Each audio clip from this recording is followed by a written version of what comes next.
계신 분에게 주님의 고난에 동참합시다. 주님의 고난에 동참합시다. 시작.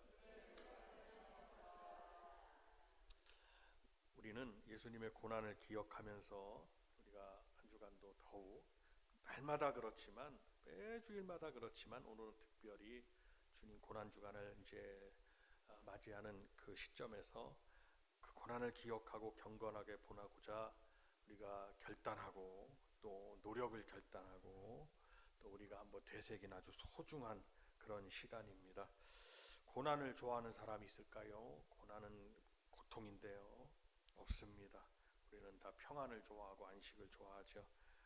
저렇게 전쟁을 겪고 있나 언제 포탄이 옆에 떨어질지 알 수도 없으며 몰래 배를 빠져 나오다가 포탄이 빠져가지고 뭐 뉴스를 보셔서 아시겠지만 태국 선원들은 목숨을 잃기도 하고 그리고 또 다 배를 버리고 다 이제 거기서 이제 뛰어내리는 거죠. 바다로 그냥 뛰어내리는 겁니다.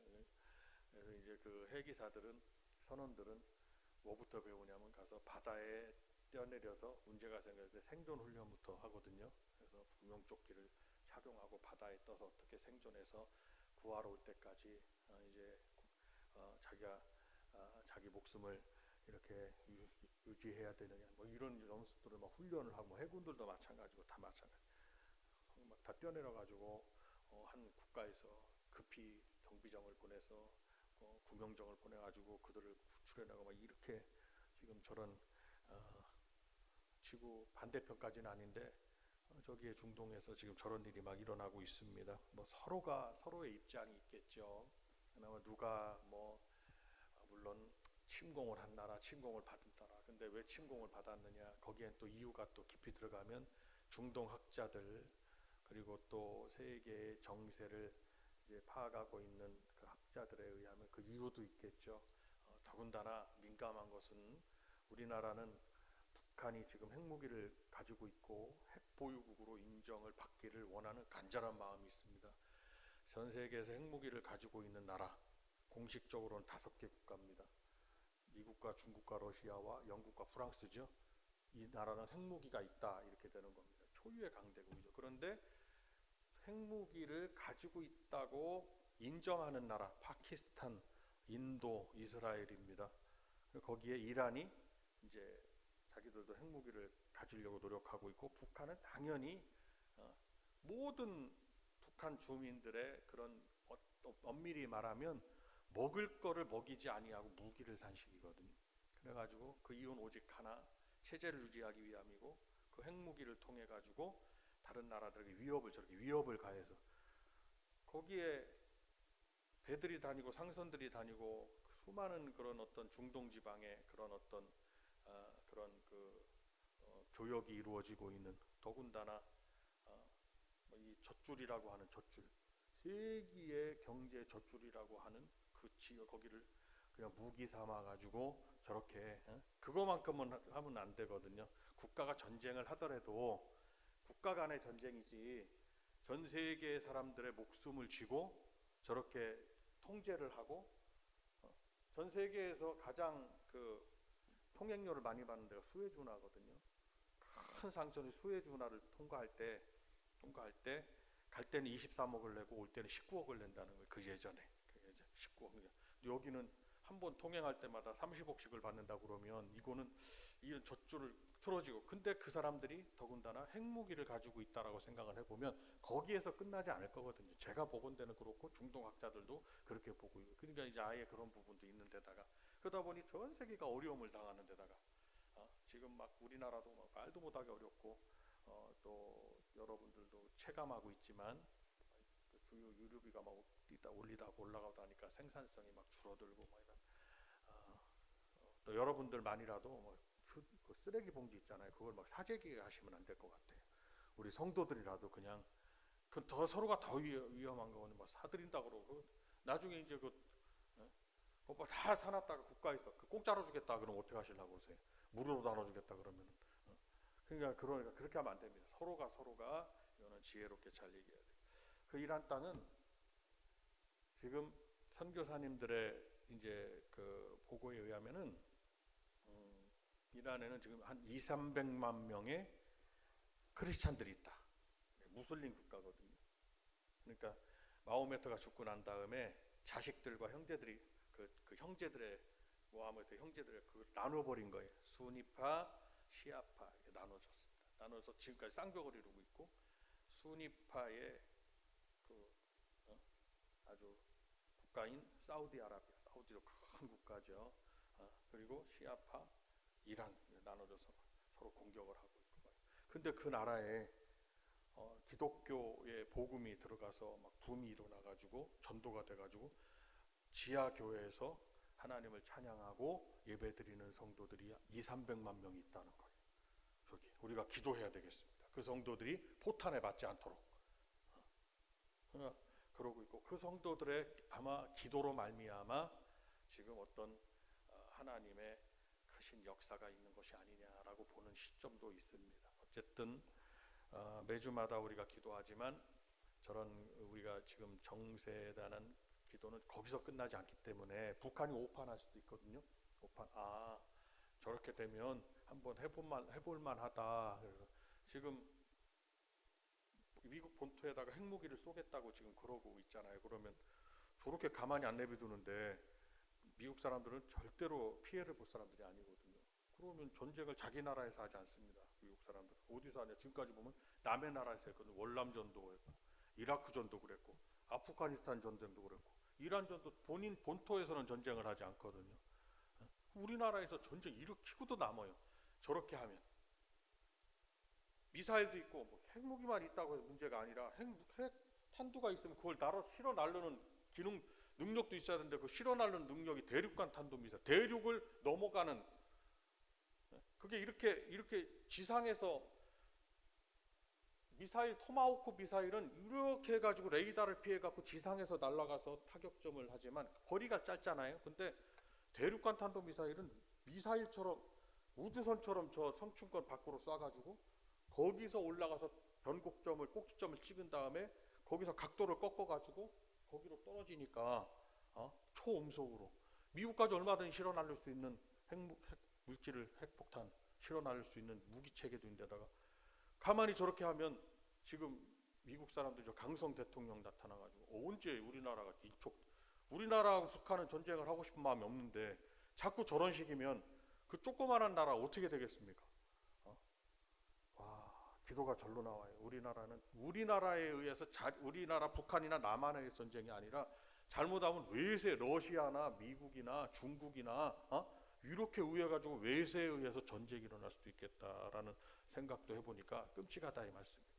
그럼 뭐 이 조그마한 나라가 저렇게 큰 이란 저렇게 큰 나라도 저렇게 그냥 다 초토화가 되는 마당에 여기는 어떻게 되겠냐는 것을 우리가 한번 잘 생각해 볼 수가 있어요. 그냥 우리가 날마다 그냥 이렇게 뭐 우리 눈에 보이는 대로 살아간다고 생각하면 뭐 문제가 없겠습니다만은 지금 그런 상황이 아니라고 보거든요. 우리 성도들이 기도하셔서 정말 이 나라를 하나님 지켜주고 북한이 오판하지 않도록 여러분 우리가 기도해야 될 줄로 믿습니다. 북한이 오판하면 이제 전쟁은 여기서 일어나지 않겠어요? 뭐 언제든지 그 포탄은 여기 떨어질 수 있고 우리나라는 전쟁하니까 너무 좋습니다. 왜 그런 줄 아세요? 우리나라는 삼면이 바다기 때문에 3면 항공모함 동해에다가 2척 이쪽에다가 서해에다가 2척 남해에다가 한 3척 띄워놓고 이렇게 하면 그 포탄 미사일은 또 어디 떨어지냐고 여기 남한에도 떨어지지 않게 북한에 아주 무시무시한 지금 상황이 됐고 지금 그러니까 이란 사람들 그 성도들이 얼마나 기도하는지 모르겠냐는 거죠. 그러니까 성도들의 기도로 어떻게 보면은 무슬림은 좀 약해지고 거기에서 기독교의 성도들은 좀 이렇게 교회는 성장하지 않겠느냐 지하에서 막 이렇게 하고 있다 그러니까 우리가 막 기도해야 되겠습니다. 더 기도하고 국가를 위해서도 기도하고 국가가 평안해야 교회도 평안하고 가정도 평안하고 나의 삶도 평안한 것입니다. 우리 자녀들 공부 열심히 할 수 있는 환경도 국가가 평안해야 가능한 일입니다. 국가가 돈이 있어야 우리 자녀들 막 지원도 학교도 지원도 해주고요. 막 이렇게 되는 거예요. 그러니까 우리 성도님들이 기도하셔야 될 줄로 믿습니다. 평안을 좋아하고 안식을 좋아하고 이런 저런 위험이나 전쟁은 다 싫어합니다. 궁극적으로 우리가 이걸 생각해야 됩니다. 진정한 평안은 어디 있느냐? 진정한 평안은 십자가 안에 있고 예수 안에 있다라는 것을 잘 기억하셔야 되겠습니다. 예수님께서는 우리를 위해서 죽음과 멸망과 이 저주에서 구원해 주셨습니다.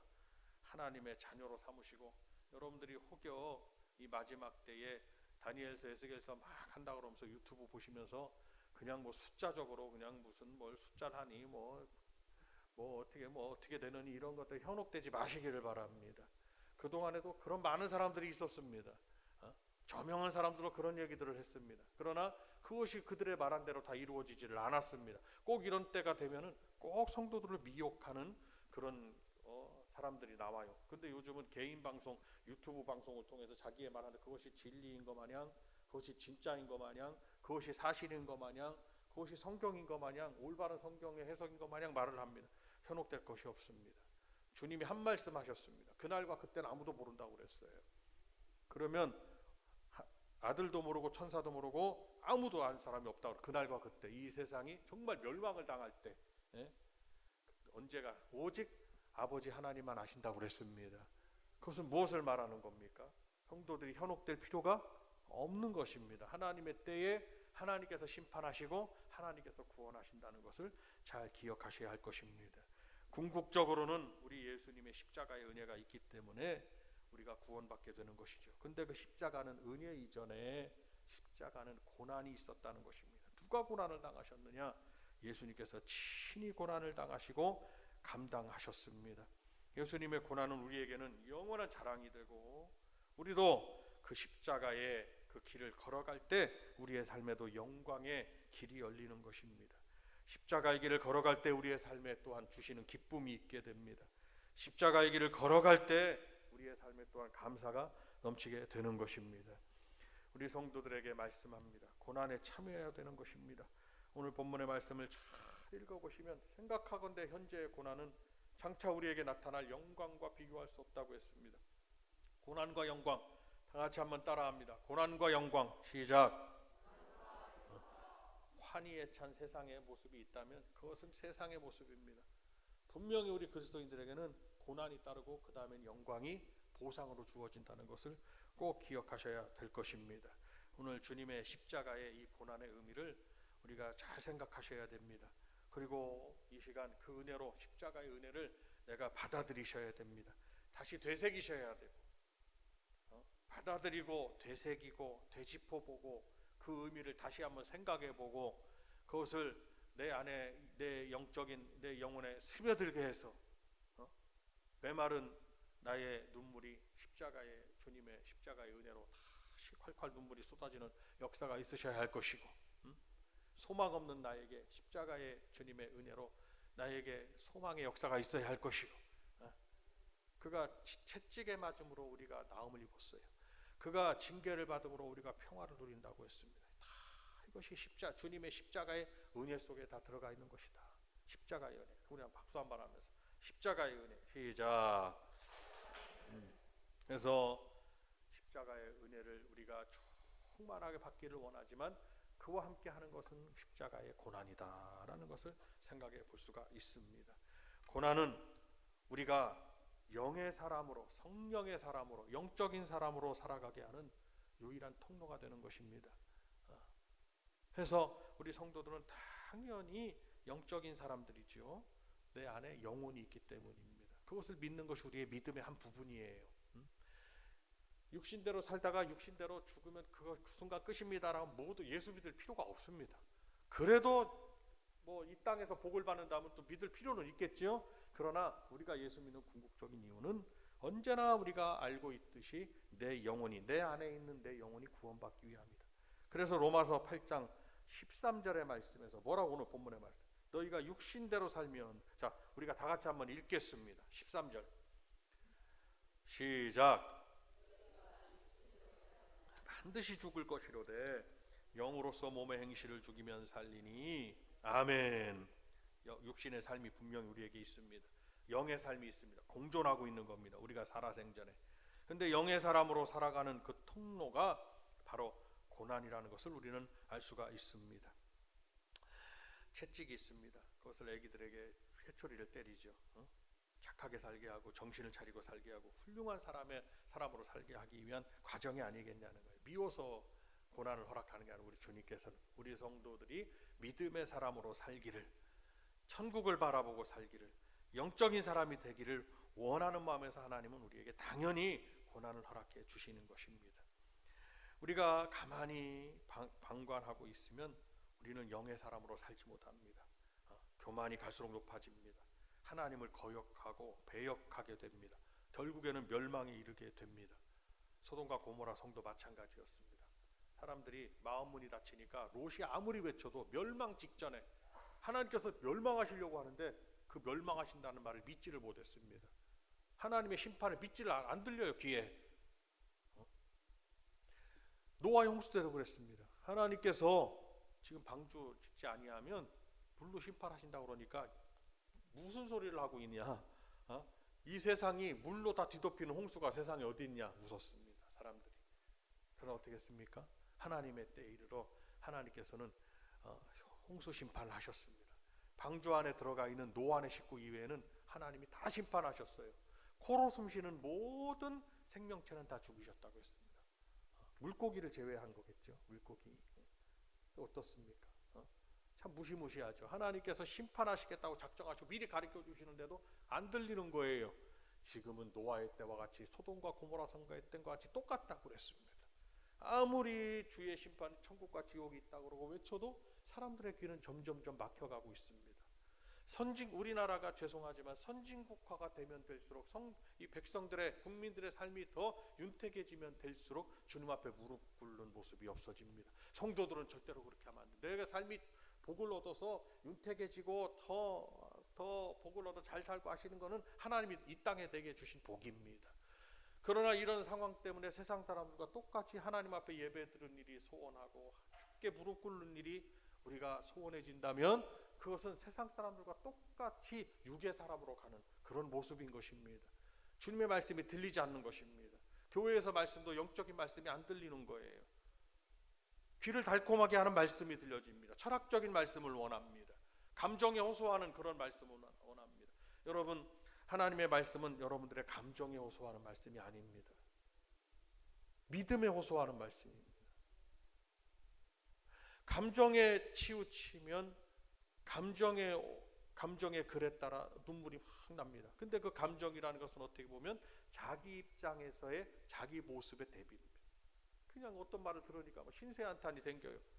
눈물이 나요. 그것은 주님이 주시는 눈물이 아니에요.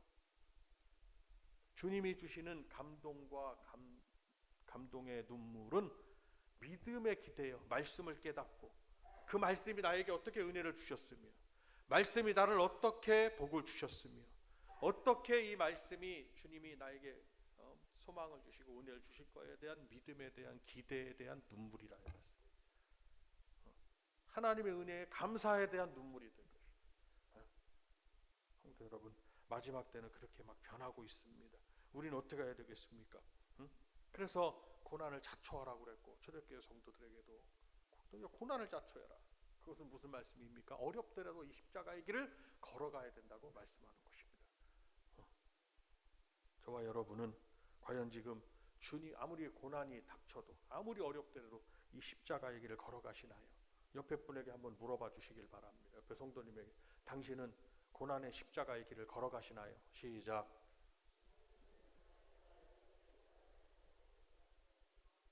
여러분에게 한번 여쭤보고 싶습니다. 조금만 어려우면 그냥 딴 길로 가시지 않나요? 그래 주님 말씀했으면 이 길은 길이 협착하고 문이 작아가지고 가는 사람이 적다고 그랬습니다.